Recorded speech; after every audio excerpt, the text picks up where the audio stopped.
All right, so let's talk a little bit about DCC Lankhmar.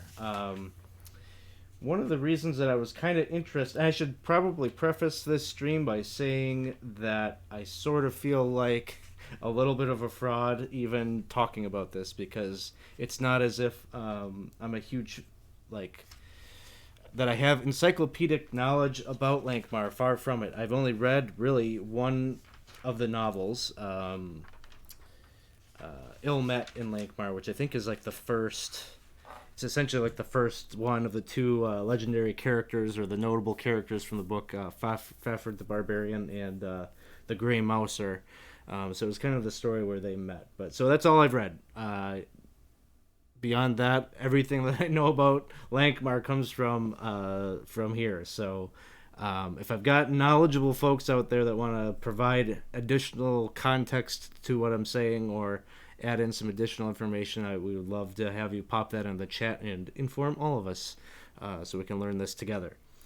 So, Lankhmar, this isn't exactly the first role playing game product that featured Lankhmar. In fact, we can go all the way back to Appendix N, the original Dungeons and Dragons Dungeon Master's Guide, and look at Appendix N for Gary Gygax's inspirational and educational reading.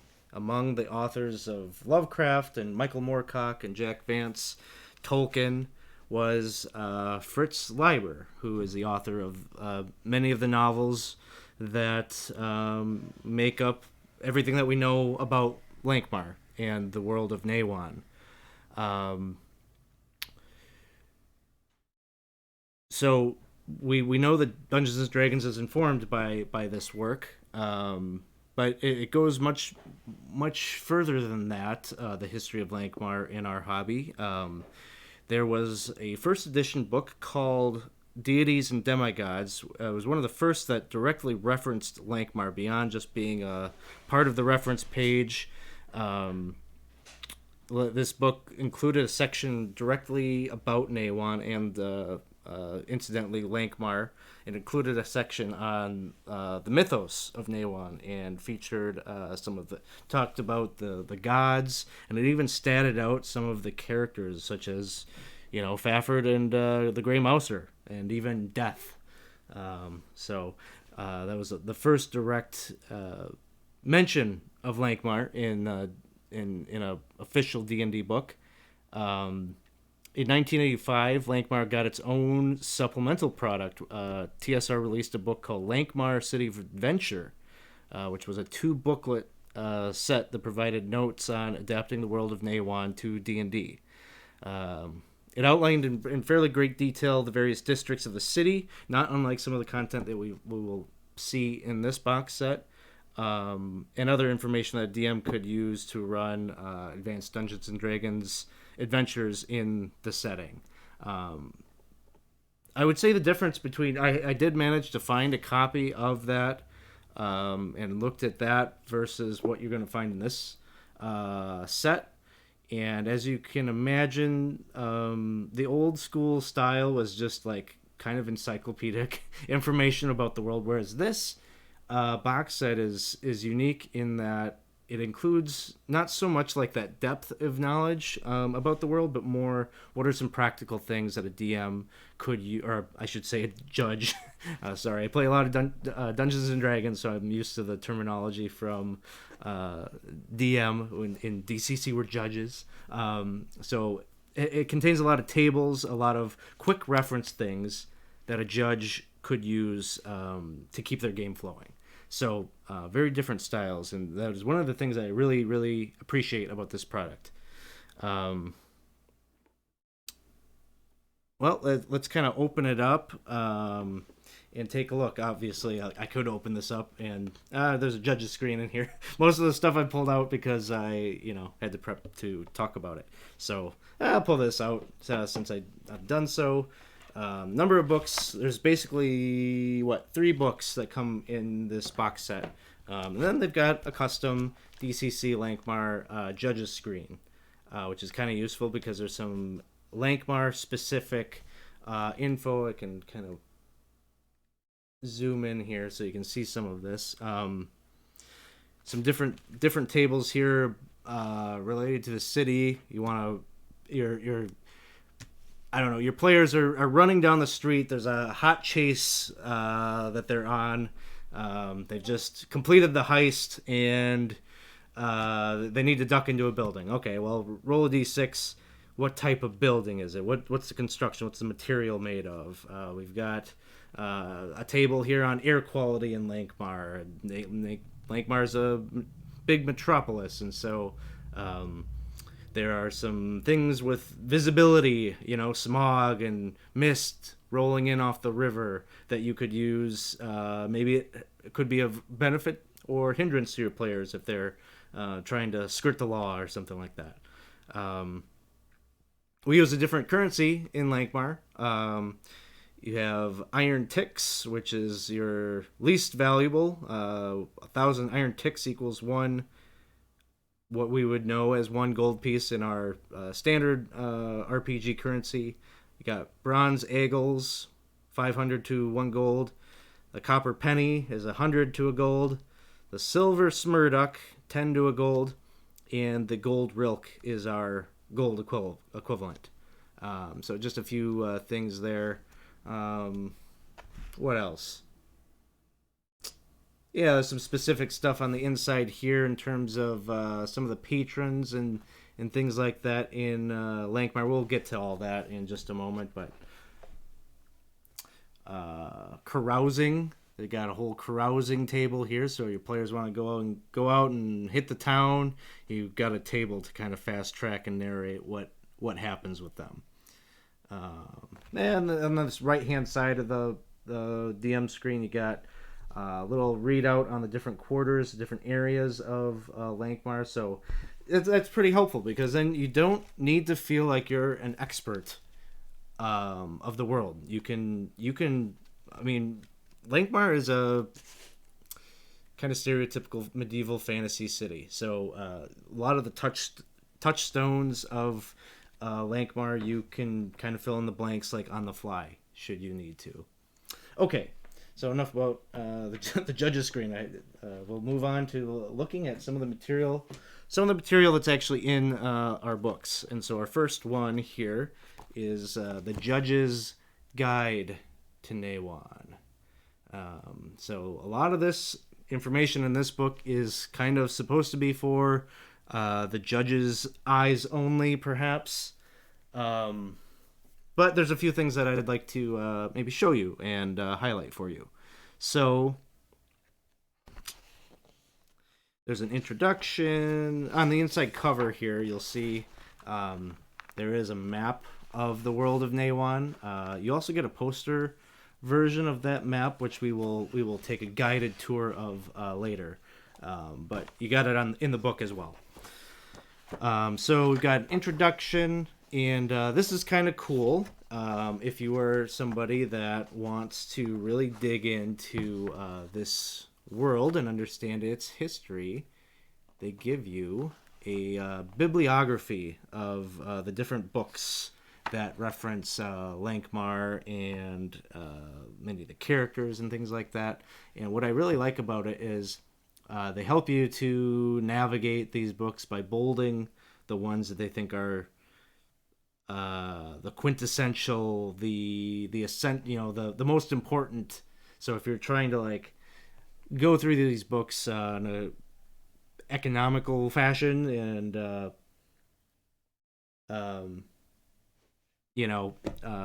you're short on time, they tell you which ones are the most important. And I would say of the Lankhmar adventures that I've looked at, most of the adventures themselves will actually show you which books could help you know the touchstones of that adventure and what novel did they have in mind when they wrote the module. So anyway, that's kind of a cool thing right at the beginning. And then I guess I just want to go through each of these chapters and maybe read. I like this at the beginning of... So this chapter is really the overview of the world. So beyond Lankhmar, the land surrounding Lankhmar and the world itself. And so we start out with a little passage. They start most of these out with a little passage, reading right from one of the books. So, what do we got? The question seemed to confound the man demon. Hurriedly, he consulted his book, and he replied, "Do you know about other worlds? Don't you believe the stars are only huge jewels?" Fafford responded, "Any fool can see that the lights in the sky are jewels. But we are not simpletons. We know of other worlds." The swords of Lankhmar. So Nehwon is a world that is often referred to as the world bubble. This is a reference to the theory of the world's place in the universe, the prevailing theory being that Nehwon and its great continents, isles, and seas are floating through the seas of eternity. And that they are just one of many other worlds in a similar predicament, and that the stars in the sky are massive jewels launched into the sky by the gods who literally live in the world upon Stardock, this mountain in the north of the world. We'll kind of point out some of these places as we go along here. Other theories of the world are detailed in this section of the book, including the ways that Nehwon can be connected to the multiverse, other worlds.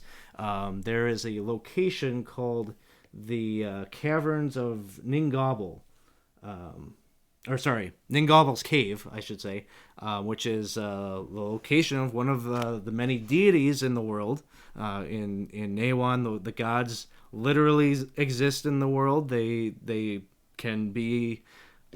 You could walk into them on the street, should you be so lucky/unlucky, depending on your situation. You could go visit them. You could go looking for them. They exist, and so this is just one such location. And we've seen characters from different authors' works, different worlds show up in Nehwon, and even some characters from Earth itself. So if you're looking for a way to connect your current campaign to a Nehwonian, a Lankhmar campaign, it's kind of built right into the world for you. And so they might, your characters might have an adjustment period a little bit as they try to deal with, the kind of moral gray world of Nehwon, as they deal with the fact that magic isn't so simple, isn't so easy all the time, and as often has complicated circumstances. But I think that's a kind of a cool feature. And any of my 20-siders, you'll see Cliff's got some art right here, right on page 5 of Old Graybeard reviewing a map. It looks like a Nehwonian map of the landscape. So I think that's we'll turn to that ourselves and start looking at the map. So like I said, in the box set you do get some pretty cool. Let me zoom out here so you can see what I'm unfolding. You get some pretty cool visuals. This one here, we've got a cool poster map of the lands of Nehwon, for the most part. I think there's probably more to the world. One of the things I think is kind of interesting about Lankhmar is that, from what I understand, in doing a very mild research on this, is that there's a lot of ideas that Fritz Leiber has put into this world, and a lot of them are fairly, I don't know, it seems like sort of undeveloped. And I think that's a great thing for a D&D campaign setting like this, because you want to have a lot of details of the world kind of unfilled, mysteries, things that we don't know, that you don't feel locked in by lore. That's one of the things that drives me a little nuts about DMing in something like Faerun, is it's so well detailed that as a DM, you're kind of chained to that lore a little bit, because some player at your table knows it better than you, and they, hopefully this doesn't happen to you, but it could, that somebody might trump or add contradict you in things that you're adding in. So that's what I really appreciate about this world, is that it doesn't have to have this depth, and it's remarkable in that it allows you a lot of freedom as a judge to use what's there and fill in the blanks. And that's sort of the appeal of other settings too, right? Like that's a commentary I think people would make about Greyhawk, for example. Anyway, so I'm kind of going off on a tangent here. Let's start talking about the lands of Nehwon. Let me focus you in so you can kind of see where Lankhmar is going to be kind of our focal point, right? The whole, at least for the terms of my 20 sides people that are going to be playing in this game, Lankhmar is the name of the game. But I thought it'd be kind of cool to talk a little bit about the context that Lankhmar exists in, so you can get a feel for the world beyond just the city that you live in or exist in. So as you can see, we've got Lankhmar here. Exists on the shores of the inner sea. What do you need to know about Lankhmar in relation to the communities around it is that its biggest export is grain. And you can see they even make a point to let you know these are grain fields out here. And so there are guilds in Lankhmar that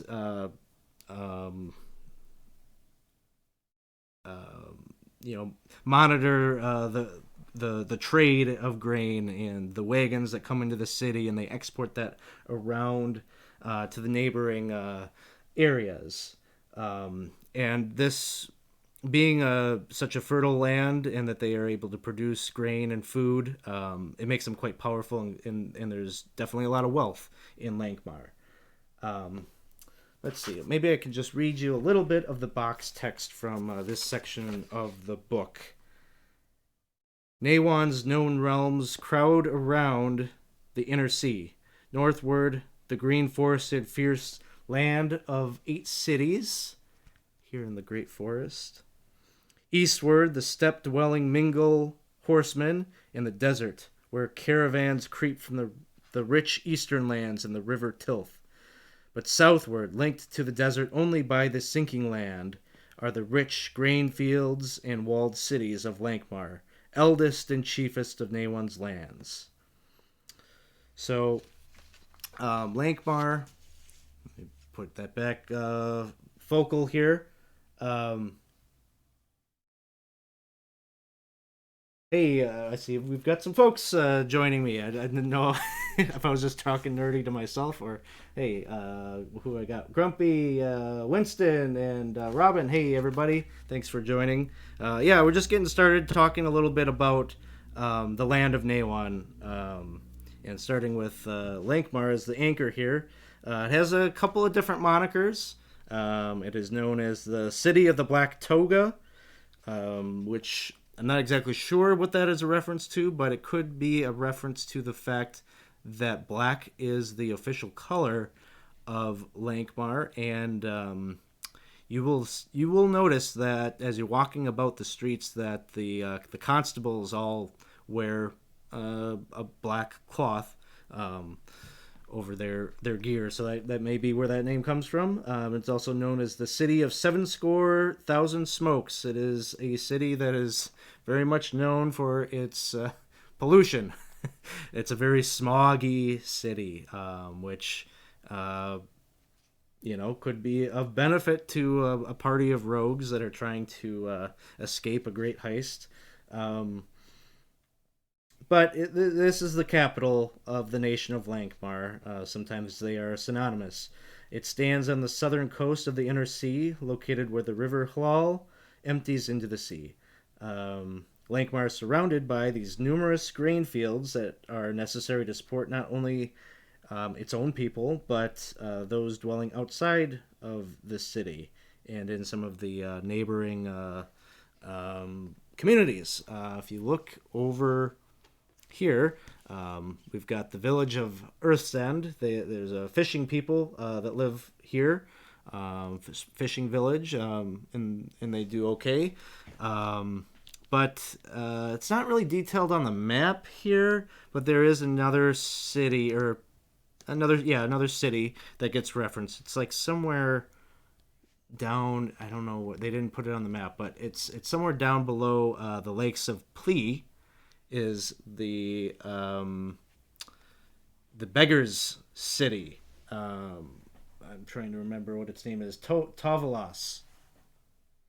And so I think they make reference to maybe the Gray Mouser believes that he was born there. But anyway, they're very much a dependent city on Lankhmar.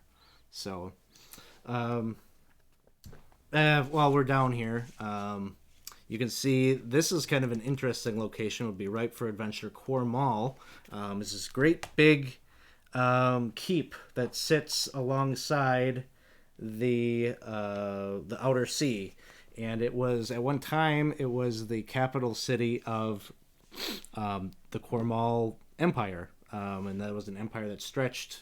Supposedly, there are lands out in the outer sea that they had conquered, and it was this massive empire. But it has since fallen into uh, harsh times, and Cornwall is it almost kind of gives me like almost like a North Korea vibe, in that it maybe was a massive civilization that has fallen into itself. It is rumored that there are subterranean uh, halls and a big labyrinth underneath the keep where the former inhabitants of Cornwall live. There's a lot of mystery about this location. Not a place that you want to walk near. There's a lot of rumors that you might be caught by some Cornwalli slavers if you drift too close. So there's more we could say probably about this southern end, but it is all rumor and speculation, and not a place that is very much traveled by anyone in Lankhmar. Um, let's see. Oh, Winston shows up late to the party, and he wants to see see some art. Okay, I can pull it back out. Especially we see Cliff. This is one of yours. I right here in the first book. Um, don't worry, there'll be more. He did quite a bit of stuff. In these books. So we got a few things that we can show you. Okay, so back to the land of Nehwon. Over here, well, this is kind of an interesting little thing here. There's kind of this land bridge. I say kind of for a reason. In between this other very large city, Ilfmar, but in between there's a salt marsh here, and this land is called the Sinking Land because it intermittently, and there's no explanation given for this, but the land rises and falls given. I was going to say season, but it's not even explained as that. It just occasionally rises and falls, and so periodically this land bridge disappears and falls into the sea, which causes some complications. There's no road necessarily between Lankhmar and Ilfmar. You would take a boat. You would take a ship through the inner sea, and so that kind of makes this land here. The salt marsh is very dangerous. People don't go traveling out that way, and this such as the way with the Sinking Land. If it did rise and you were to travel there. Lots of adventure could happen there, right? Because it's only rumor and speculation about that area. But were you to cross safely through the Great Marsh, past the Sinking Land, and make your way to Ilfmar, you would find this city kind of reminds me of Turkey or Istanbul. It is kind of the converging point of all of these different nations and civilizations, and so it is kind of a hotbed of various cultures commingling. This is the place where you get news from other places because of so much commerce coming through Ilfmar. And so the hills just outside the city bear grain, and the chief export here, there's vineyards. They are known for their vineyards, and they are known for their wine. They're very famous for that, and there's a whole section in this book, The Judge's Guide to Nehwon, or the Judge's Guide to Nehwon, that has a whole section on alcohol and its effects, benefits, and otherwise for characters who imbibe. Alcohol is definitely a big piece of Fritz Leiber's works. Pfeffert and the Grey Mouser, at least in the one book that I read, talked very fondly of their wine mixed with brandy and bubbling Ilfmar wine and those kinds of things. So, yes, if you were to play an alcoholic thief, that would be very much on brand for Lankhmar. So, what else do we have? Across the Inner Sea here. This is kind of interesting. So, one of the things I think is kind of interesting about the world building. So, I think the first Lankhmar book was written and published maybe in the late 1940s. But there are totally analogs in this world to our own world, and they're fairly, they're very thinly veiled. And so I think we can safely assume that the Great Forest is America and Lankhmar is Britain, because the Great Forest is this nation of these 8 or so, I think it's 8 cities that were once a part of Lankhmar and ruled by Lankhmar's overlord. And you know, the 8 cities broke away, and they've got a complicated relationship across the Inner Sea. They're not necessarily enemies, but their politics are deeply complicated because of their former ties. So this land is really cool because it really wasn't spelled out very much at all in the books, from what I understand. But DCC did put out this book. This does not come in the box set, however. This is I don't believe this one came. I've got so many of these books I have to remember, but I'm almost positive this one didn't come in my box set. This is a side supplement that details a lot of these different areas of the 8 cities, and even includes, I believe, an adventure. Yes, an adventure in the eight cities. So if you love Lankhmar, there's no shortage of supplemental materials that will back you up and allow you to travel not just in Lankhmar but in Nehwon more broadly. And so, anyways, the peoples of the Great Forest are those that they very much take care of their home. They kind of abhor any kind of agriculture. Their culture. They gather. They maybe raise grazing animals like sheep and things like that. But for the most part, they try to live off the land and protect the land. And further to the north, you've got the cold wastes, where I believe this is where Fafard, the barbarian, is from. And if you look closely, you've got Stardock, where many of the gods are said to maybe dwell here. So you could have your campaign be let's go to Stardock and see who we meet. I don't know. And they got the Mingle steppes over here. The Mingles are, again, thinly veiled people, I guess modeled after the nomadic Mongols. So they're a horse breeding folk that are nomadic, and they live up in this area. You got a location here called the City of Ghouls, which is interesting. Ghouls not being undead, but well, I don't know exactly. I don't know enough about them to comment too much, but they definitely make a point to say that the ghouls of Nehwon do not have an analog to the ghouls in D&D and traditional DCC and things like that. So, yeah. Cliff, did you read a lot of these novels? I know you've read a lot of kind of the pulp fantasy novels back, I remember you reading a lot of things, but I didn't remember specifically if you had read many of Fritz Leiber's books or not.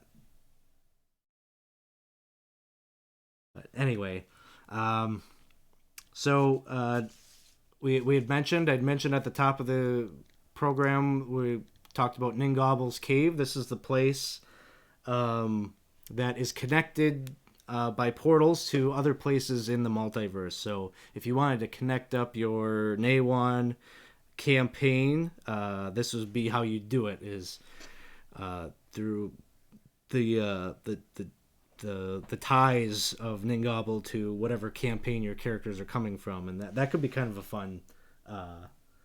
fun thing to have some totally outside characters from a totally different world pop up in a campaign. I've always liked that idea. It's probably why I'm very drawn to Planescape, because Planescape offers a very similar thing where you can have characters from all sorts of different worlds show up in one another. Down here, we've got the Eastern Lands, the King of Kings and his land. Definitely like a Middle Eastern kind of inspired kingdom. Very wealthy. Not many people come or go from this land. They're kind of isolated from everything from the desert here, but on occasion they will travel by way of the River Tilth to export and buy things from Lankhmar and Elfmar. But probably won't show up too much in our games that are happening next week. So, yeah, so that's the lands of Nehwon from that kind of cool map. And you also get this huge Lankhmar city map that we will get to in a second. But first, we should probably talk a little bit about the gods of Nehwon, because there's some pretty cool ones, and the way that they work is also very cool, because the gods exist in this world.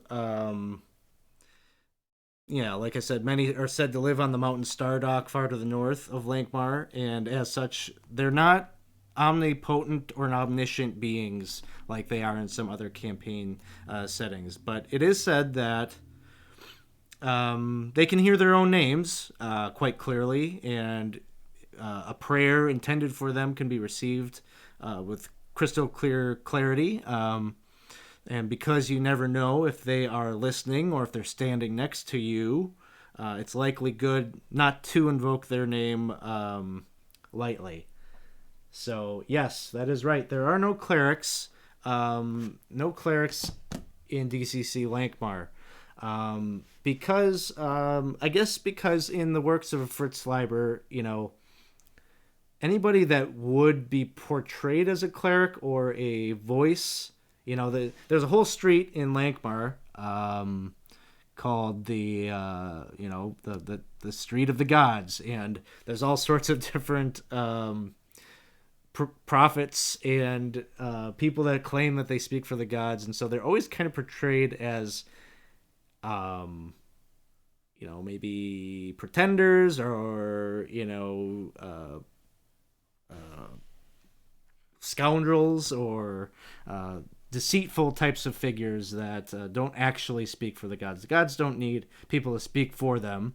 They might have agents. They might have pawns or individuals that they work through, but not worshippers that are there chosen in the same way that clerics are. So in the rule set, they make it fairly clear that they suggest not having clerics, and I think that totally makes a lot of sense.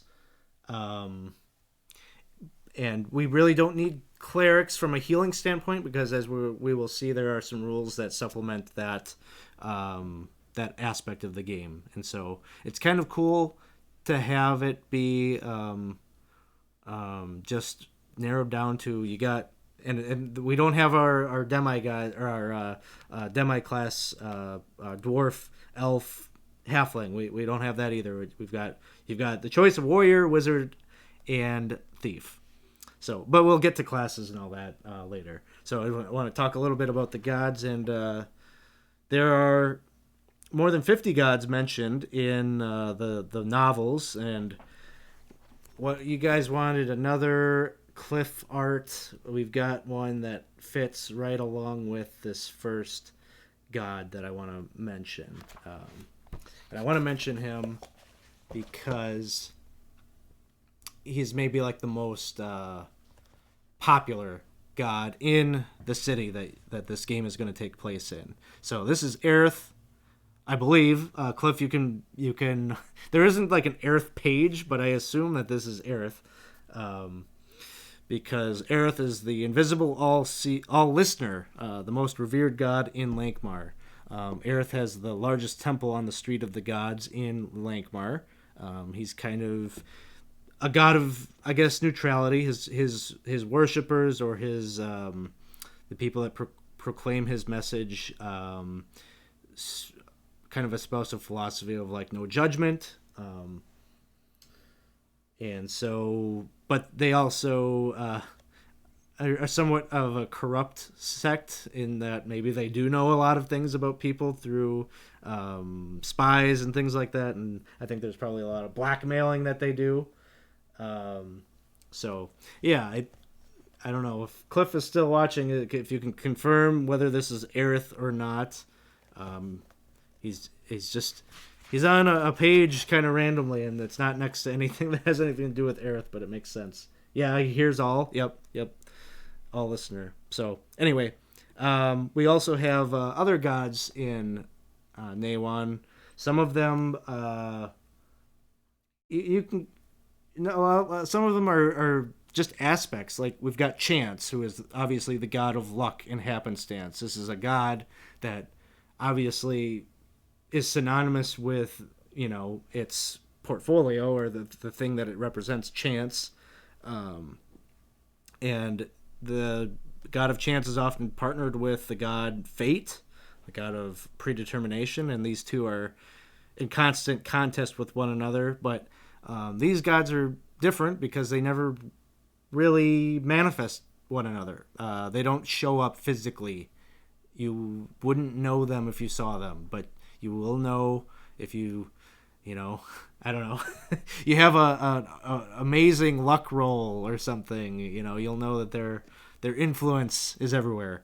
And we've also got other gods like the gods of Lankhmar, which are interesting characters. I have to pull up a different book to show you an image of the gods of Lankhmar, because I think that'll help you to understand what we are talking about when I invoke their name. Because anytime I use the word god, I'm thinking of a being, in the outer planes, some grand creature. And I think the gods of Lankhmar remind me much more of a character like the Lady of Pain or something like that. So there we have one of the gods of Lankhmar. These are black-boned, skeletal-like entities who slumber within their temple on the Street of the Gods in Lankhmar. So they live below, kind of in like a tomb, essentially, and they kind of have like an undead-like appearance. Lankhmar's, this is, they fear and revere the gods of Lankhmar. It is believed that if there's, then they serve a very similar purpose to what the Lady of Pain does in Planescape, in Sigil. It's believed that if there's ever an existential threat that were to come to Lankhmar, that these beings would rise up and deal with it, as they did in at least one of the Fritz Leiber books that I'm aware of. So, yeah. That's those characters. Oh, my book is flipping around here. So another thing to say maybe about gods in Nehwon is, in traditional DCC, the wizard character can get a spell called Patron Bond, which allows them to kind of commune and like psychically link themselves with whoever their patron was, whether it was a god or a demon or an angel, what have you.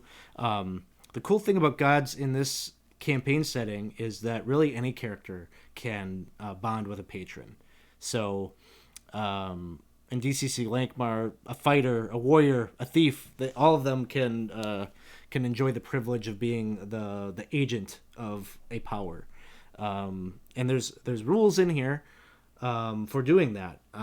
You can essentially become an agent of a patron or a power by, well, first you gotta do something to gain their attention, right? So you either have to directly appeal to them, maybe by seeking them out, maybe going to the location where they're known to be tied to. But you could also do it by your questing and your amazing the stories, and your own cult of personality might draw them to reach out to you and come knocking for a servant that way. So once you've gotten their attention and you've completed the requisites necessary to be of their patronage, you then, as a character, would gain a patron die. Initially, it is a D10 that gets rolled whenever you're requesting aid from your patron. So basically, you would be able to invoke your patron anytime you had to do a D20 roll.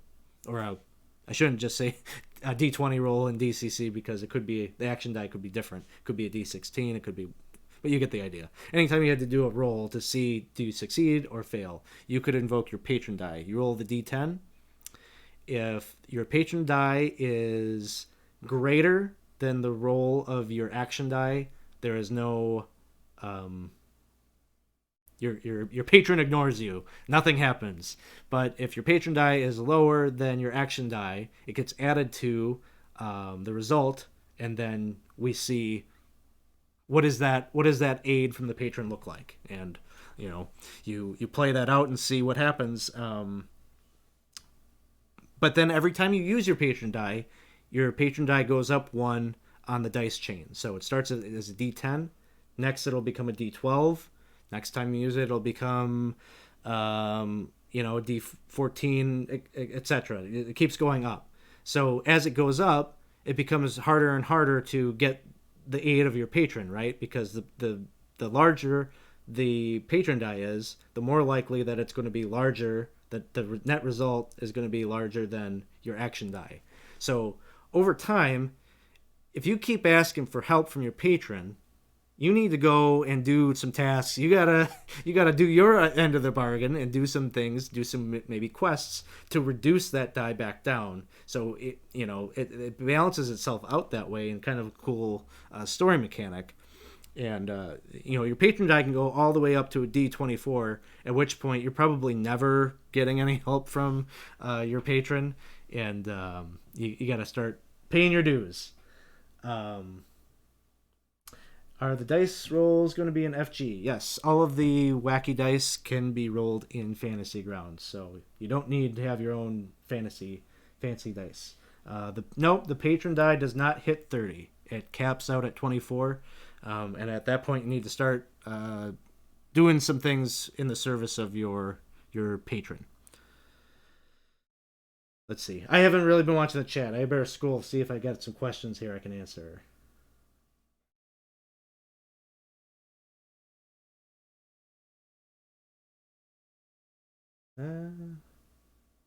Well, if anybody asks a question I missed it, just feel free to type it back in. Never check the chat. We gotta check the chat. We got a conversation going here. So that's a pretty cool mechanic that they've introduced to make gods relevant, despite the fact that we got no clerics. So let's talk about Lankhmar a little bit more in detail. So I'm going to bring us to the map here. And so our city here, I should probably scroll this down so you can kind of see the full length of it. But you've got a gate here, and this whole city is ringed by a wall. And this is a really cool, very nice visual aid that comes in the box set that gives you.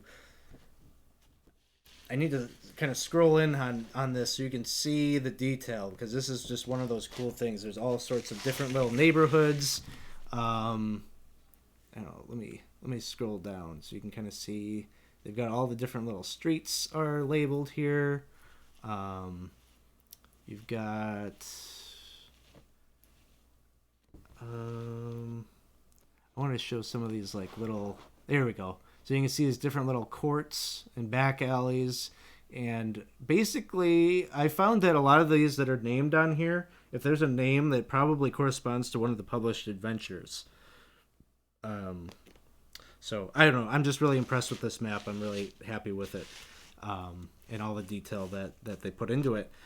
So let's take you through. Let's walk through the streets of Lankhmar. So if you were to come upon Lankhmar, you would see that the city is ringed by a formidable wall, fashioned from massive stone blocks. Above this crenellated fortification, you'd be able to see the landscape of Lankhmar. It is a backdrop of mismatched skyline, towers, spires, high-pitched rooftops, all of this clouded by the pollution of oil burning street lamps, chimneys from the homes and businesses of Lankhmar, and, of course, trash fires from the slums down over here. One may enter the city by any one of its 4 gates. Down here, we have Grand Gate. This is the main gate where caravans from the Far East arrive, farmers coming to sell crop at the market, and other common travelers pass through here. This is where the majority of travel comes from. Over here, you have Grain Gate. This is restricted to commerce, so only wagons and carts bearing grain are allowed to come through here. And this is where it's right next to the barracks, so you can see what Lankhmar cares about. This is heavily guarded over here. This is where they tax, they levy the taxes and fees and things like that for the grain. And so heavy security over here. Over here, you have Endgate. This is one of the smallest entrances to Lankhmar, and if you are the type of person that wants to keep a low profile, this might be where you'd come, because no wagons or carts are allowed to pass through here. You can take maybe some, like a horse or maybe a little bit of livestock through here, but nothing larger than that. But it is said that you can grease the palms of the guards here, and they may turn a blind eye to you entering or leaving the city and not put you down on the official registry, so that you can skirt the law or whoever else you're trying to evade. So as long as you're generous by filling their pockets, you'll be okay.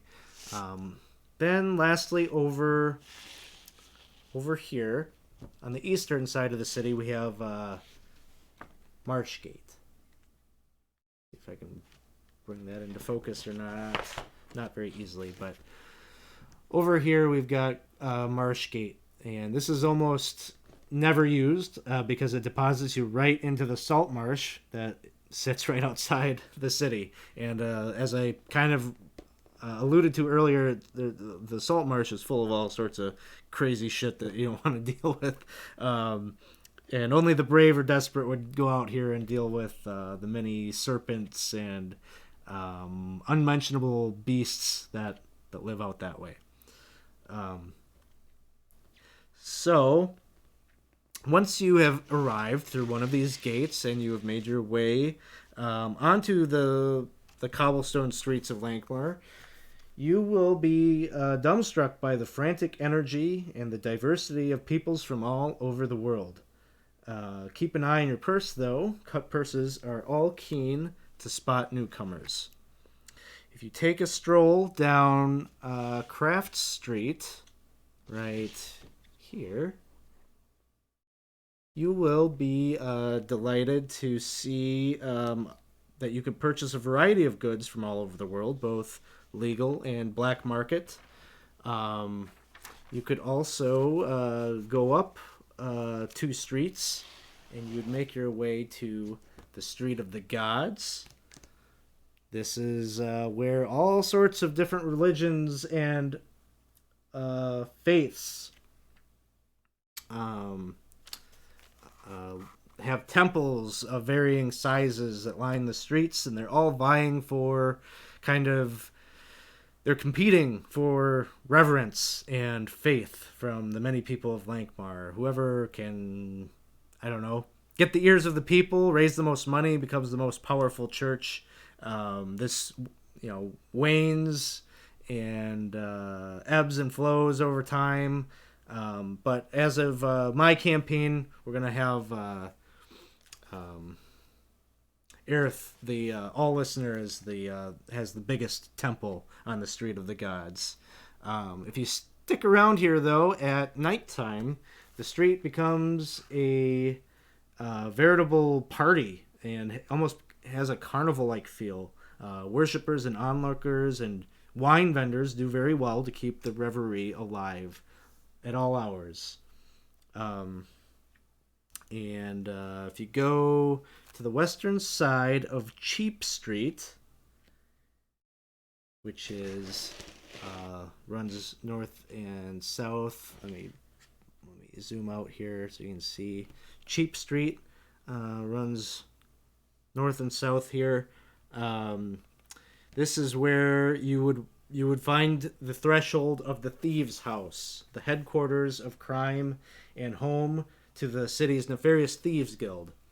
It operates openly, and many believe that the thieves guild is the force that truly runs the city.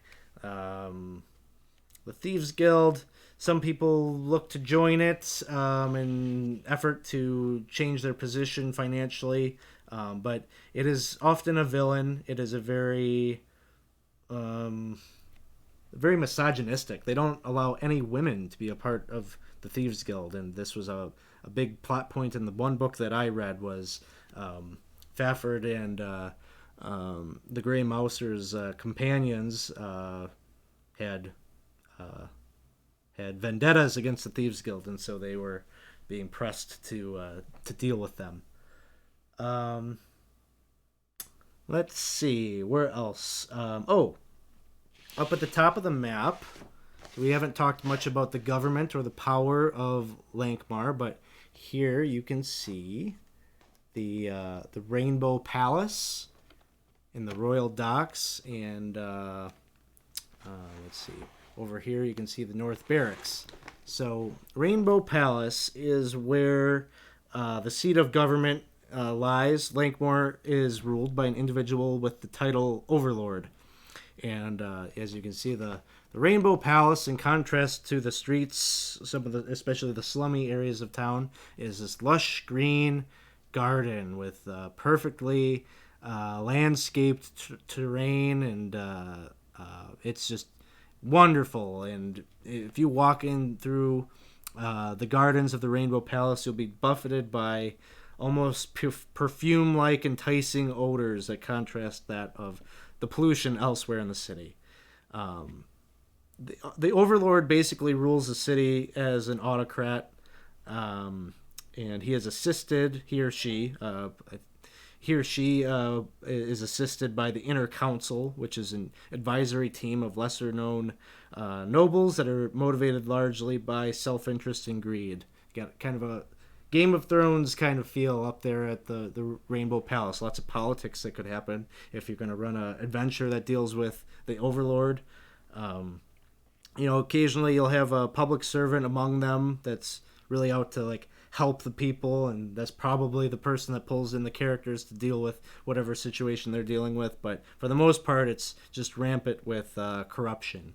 And there's even, obviously speculation that the Thieves Guild has a tight hold on some folks in the Inner Council and they influence a lot of things in the city.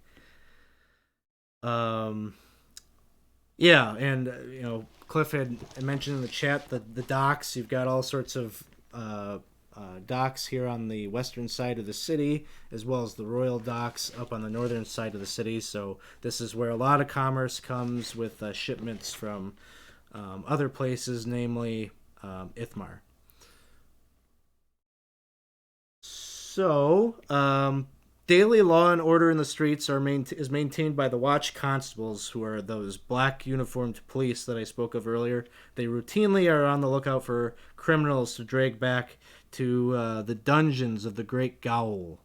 Um, the dungeons. You don't want to go there because that is where you will. Um, they will take care of you there in regards to their the laws of the city. A lot of things don't work in Lankhmar, but one thing that does is the criminal justice system, and it is swift. And they, if you get caught by the guard for your misdeeds, you better hope you got some friends on the outside that can bust you out quickly, because death penalty is definitely in play here, and it's, slavery is a thing. There's a lot of corruption, so you could find yourself being shipped out of town if you're not too careful. Should we roll multiple characters? No, just don't make any poor life choices, and you'll be fine. Yes. So, I don't know. What else is there really to say about Lankhmar? I think that gives you probably a good indication of like kind of the city, the feel of it. It's in DCC Lankhmar you don't choose alignment. Um, you really don't choose alignment because there's no good, there's no evil. There's everyone is assumed to be kind of working from a place of neutrality, and sometimes you might make some good decisions, sometimes some self-interested decisions, and so we don't really have alignment. I mean, you can still choose alignment and act in such a way, but that is the guidance that you get. So, let's see. I just want to flip through and see if there's anything I'm missing from that I wanted to share about this. I think most of this is just judge information that is for writing your own original adventures in Lankhmar. So I won't go through that too much. Before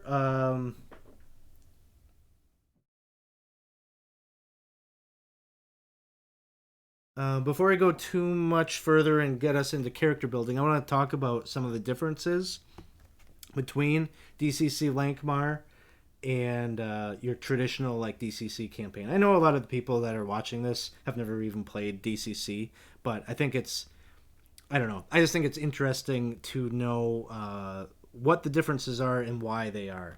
So I don't know. Here's this was an image that Janelle Jacque, I think I'm saying her name correctly. This is one of her pieces of artwork.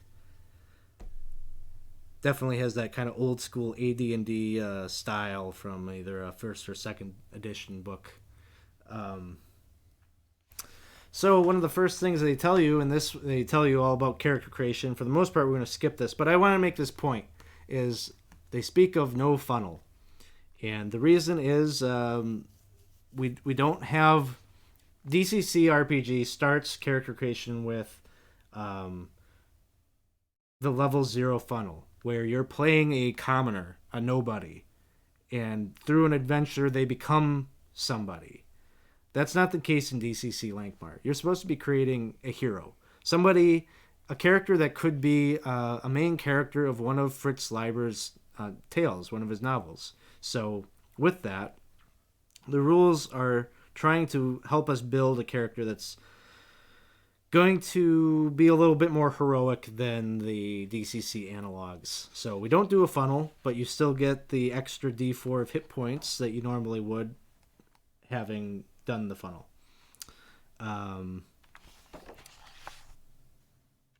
We'll talk a lot about some of these character creation things in a moment, but one of the things that's really cool about DCC Lankhmar is the idea of benisons and dooms.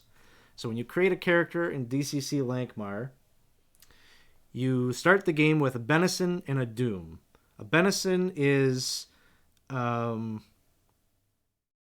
some kind of advantage, a perk, something about your character that you can kind of think of them maybe as feats. Sometimes they give you class features from other classes, like let's say you roll up a warrior. One of these gives you a former wizard's pupil. The PC begins play knowing one randomly determined first level spell. So like that's kind of cool because you can have that hybrid character depending on how you roll. And there's other types of things like having access to thieves' tools as a different type of character. And then you also have dooms.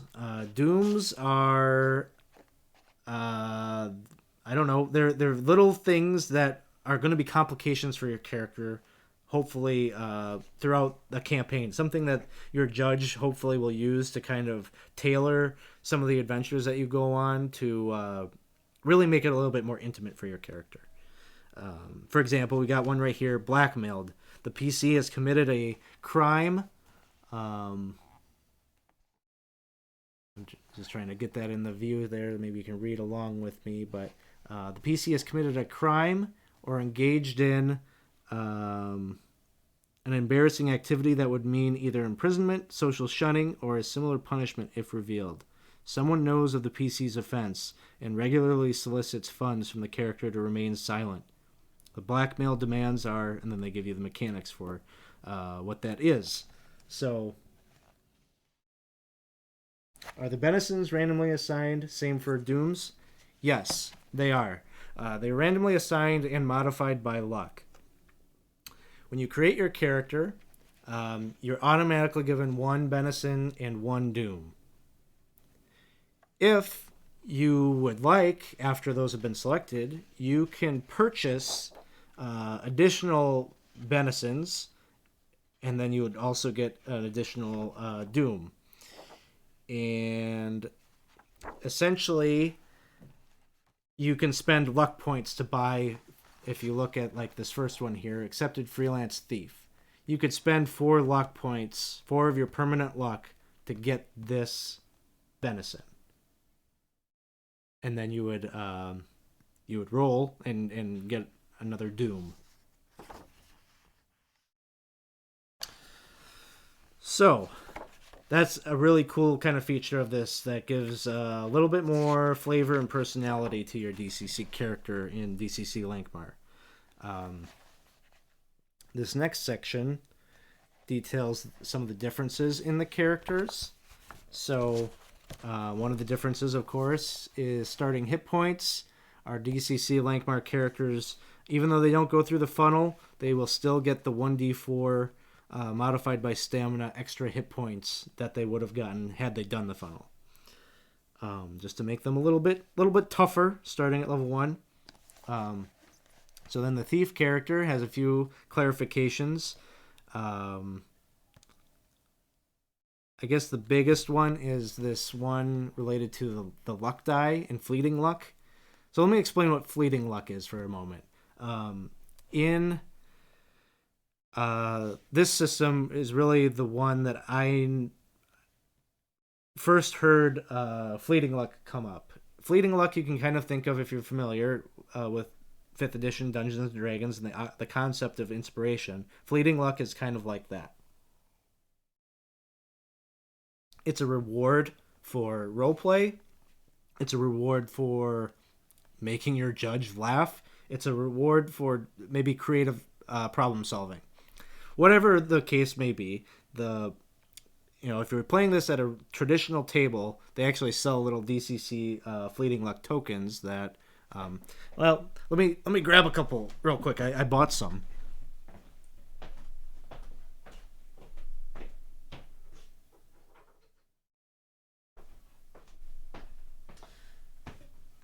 They're pretty neat. Got the little Goodman games, and then they've all got wacky art on the other side. So very similar to if you've ever seen your Dungeon Master ever use inspiration tokens, you get these. So you dole these out as fleeting luck. When you get one of these, you can use this as a +1 to one of your action die.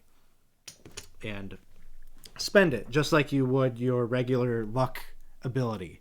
The problem is, if your judge is tossing these out and everyone's got a whole horde of fleeting luck tokens, as soon as somebody rolls a nat 1 on a die roll, on a d20 or equivalent die roll, all the fleeting luck goes back to the pot. So you want to spend these. If you get the fleeting luck, you want to spend them. Because at any point that nat 1's coming. So you can only hedge your bet for so long before you got to cash them in. And so spend them if you got them.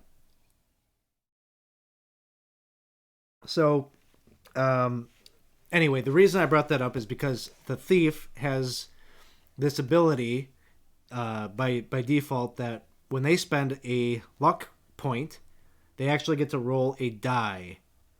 This is a difference than the other characters. The other characters, they spend a luck point, they get a +1 on their roll. The thief spends a luck point, they get to roll, at default, it's a D3. They roll the D3, maybe it comes up a 3, so that one luck now is a +3 on the die roll. So they make a clarification here that is still true, but if you are using luck to heal, given the healing rules that we will explain later, it's still treated as 1 point of healing. So just a minor clarification. I like this one for the warrior. The warrior has now got this thing called Lucky Weapon. A warrior with a positive luck modifier to his lucky weapon must name the weapon in order to receive the benefit. Thus, Fafford would not enjoy his lucky weapon modifier if he simply grabbed a sword from a rack and started hacking away at his foes. He'd have to name the weapon, Grey Wand, before the bonus would apply.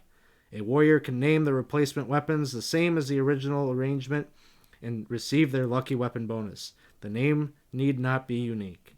So, sentimentality on your weapon is going to be clutch to get your luck modifier there. The other thing that I really like about this rules set is unarmored warriors. In some campaigns, and this will be true in mine, you can get a increased armor class bonus if you fight without armor. So, and I'll share what that looks like. The wizard class has kind of a cool modification from DCC. In DCC, there is this thing called mercurial magic.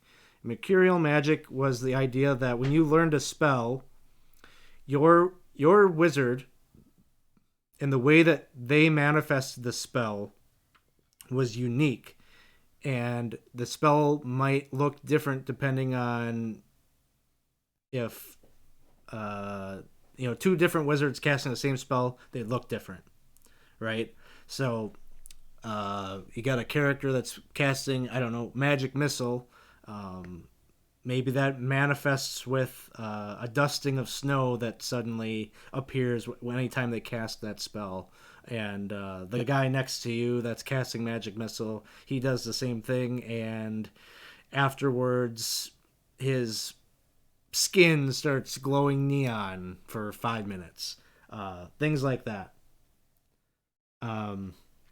They've replaced the concept of mercurial magic does not exist in Nehwon. Instead, your wizard learns to cast a spell differently and thus has different complications.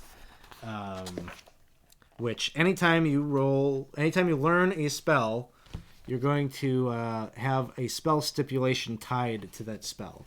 So these are conditions. These are limitations to the spell. For example, the first one on this table says, the spell requires the caster to be indoors when working its magic. So let's say this gets applied to your magic missile spell. Shit. Now you can only cast your magic missile spell while you have a roof over your head. You can still attempt to cast the spell outside, but it will result in a 1 die penalty to the spell die check. So this adds some conditions to your spell casting, which is kind of cool. In Nehwon magic, it's not a high magic kind of world necessarily. Really, a lot of the magic in the world is conducted through ritual. So this was just one way I think that the authors of this iteration of Nehwon and its magic decided would be interesting in a DCC way and add a complication, right? So, um,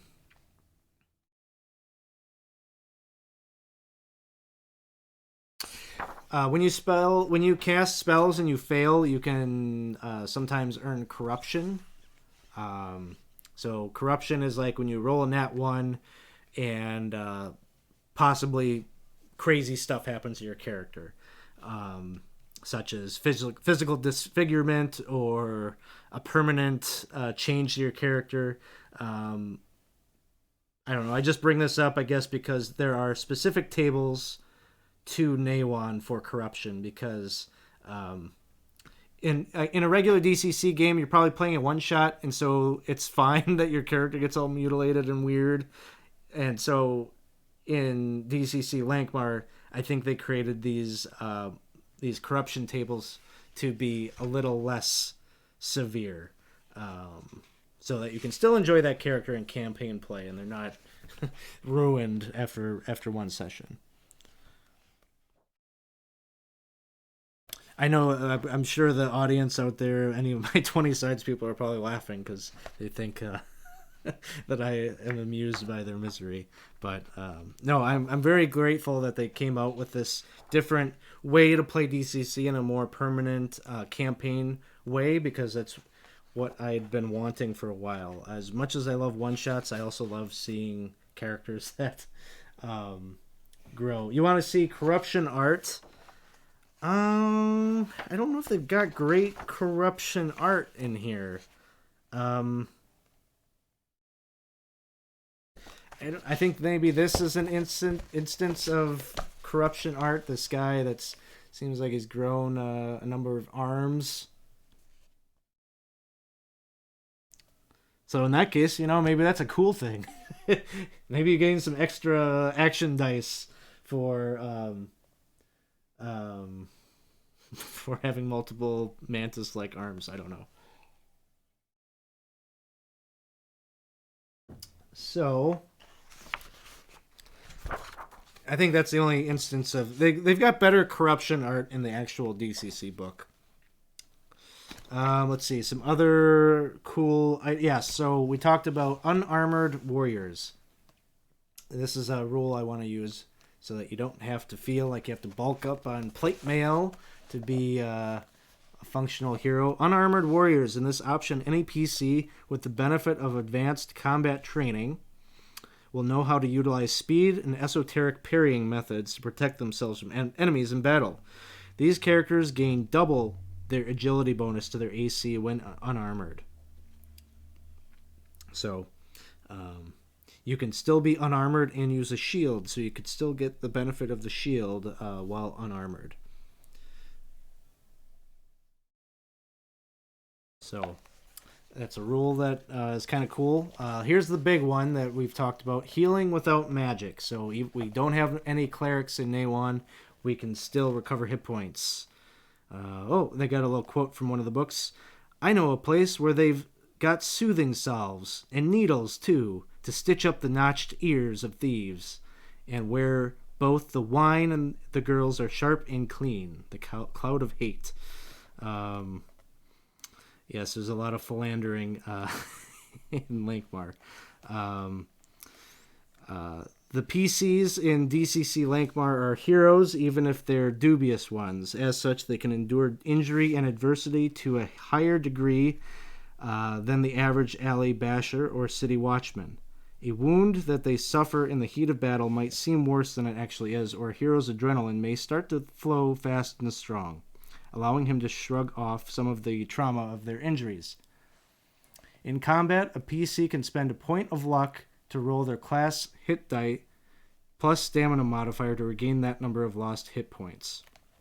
So a warrior would roll a 1d12, and a wizard would roll a 1d4. So, You can think of this. This is basically like your short rest in fifth edition, D&D. You just have to be outside of combat to make this happen. It's the idea is you spend that point of luck, and that's your moment to catch your breath and rally. You can only 1 point of luck can be spent to get the hit points, but you can spend multiple points of luck to get more. So let's say you roll. Let's say you decide you're gonna spend 2 luck points, and you're a warrior. You can roll a 1d12 plus your stamina modifier plus 1 for that extra luck point. And you can do this once per combat. So that's pretty cool. That allows you to really progress through. I've noticed a lot of times when I've run traditional DCC one shots that sometimes the party will, they get beat up in the first encounter, and then you end up spending a lot of time with them talking about like going back to town and coming back, and it just ends up kind of being a buzzkill to the flow of things. So I like this mechanic because it allows you to have maybe some like really intense quick fights, and then you can recover, just make it through the fight. At the end of it, you're going to be able to recover and move on to see the next event.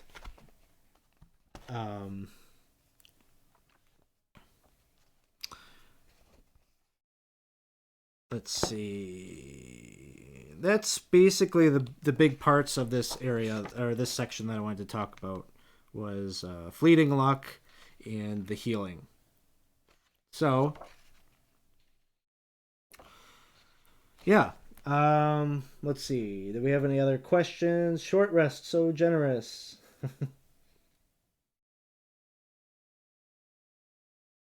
Okay. Anyway, I was just trying to see if y'all had any more questions, but otherwise, I think I'm going to take a short break here, and any of you that are out there watching, because you're going to be playing in my Dungeon Crawl Classics Lankhmar game starting tomorrow, or sorry, I got a game going tomorrow, but it's not this. Our Gary Con consolation games here. We're going to do a little mini Dungeon Crawl Classics Lankhmar. If you're one of my players for that, and you're watching this because you want to make some characters, join me in the 20 sides to every story voice chat. And you should have gotten the information to join me on Fantasy Grounds. We can get logged in, and I want to chat with you all and help you to get started making some characters. So I just want to take maybe a 5-10 minute break, and then when I come back, we'll get started. So get logged into Fantasy Grounds, get into the voice chat, and we can get started. Thanks for hanging out so far. We'll be back in just a second.